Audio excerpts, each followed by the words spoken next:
राजस्थान की गहलोत सरकार महाराणा प्रताप की विरासत को लेकर सवालों में घिर गई है। 10वीं की किताब से महाराणा प्रताप के जीवन और जुझारूपन के किस्से कम कर दिए गए हैं और इसे लेकर राणा के वंशज और इतिहासकार दोनों ही सरकार पर हमलावर हैं।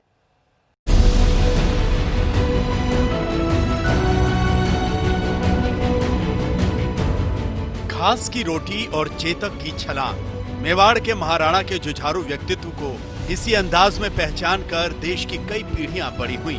लेकिन जिस मिट्टी के लिए महाराणा प्रताप ने मुगलों के खिलाफ जिंदगी भर युद्ध लड़ा, उस मिट्टी में राणा के रक्त की लालिमा मध्यम पड़ने लगी। राजस्थान बोर्ड के 10वीं की सामाजिक विज्ञान की किताब में महाराणा प्रताप और उनके घोड़े चेतक वाले अध्याय में काट छांट कर दी गई है। यानी राजस्थान के बच्चों को अब न ये पता चलेगा कि राणा ने कैसे जंगलों में जीवन बिताते हुए युद्ध की तैयारियां की और कैसे तमाम विपरीत परिस्थितियों के बावजूद उनकी आजादी की ललक और युद्ध का हौसला रत्ती भर नहीं डिगा।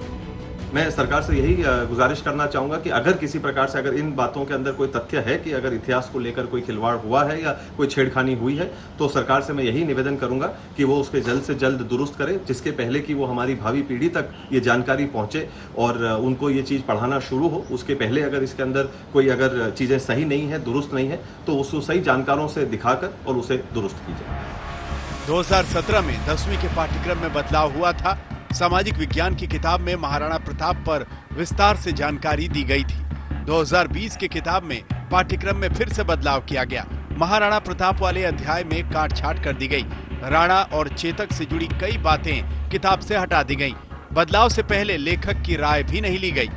जो मेरा मूल लेखन था, उस मूल लेखन में मान सिंह जो कि मुगल सेना का नेतृत्व कर रहा था और उसके ऊपर प्रताप के द्वारा जो आक्रमण किया जाता है और वो हाथी के ओहदे में छुप करके मान सिंह अपनी प्राण रक्षा करता है और चेतक के दोनों पैर जो थे वो उस हाथी पर टिका दिए जाते हैं, तो उसके रिगार्डिंग जो एक फोटो दिया गया था, तो वो फोटो तो उन्होंने दिया है, लेकिन उसका जो वर्णन था वो सारा वर्णन, उस घटना का वर्णन उन्होंने इसमें से हटा दिया, जिसकी सहमति मेरे से नहीं ली गई थी, जबकि लेखक से सहमति लेनी चाहिए। ये एक बड़ा नैतिक पक्ष भी है, कानून पक्ष तो है ही है, लेकिन नैतिक पक्ष भी है। इतिहासकार और महाराणा के वंशज दोनों गहलोत सरकार के इस फैसले पर सवाल उठा रहे हैं। ऐसे में मुश्किल दौर में जब नई पीढ़ी को हिम्मत और हौसले का पाठ ज्यादा से ज्यादा पढ़ाने की जरूरत है, तब गहलोत सरकार को किताब में काट छाट करने की क्या जरूरत आन पड़ी, वो भी तब जबकि पाठ्यक्रम में बदलाव हाल ही में हुआ था। प्रताप सिंह राठौड़, उदयपुर, आज तक।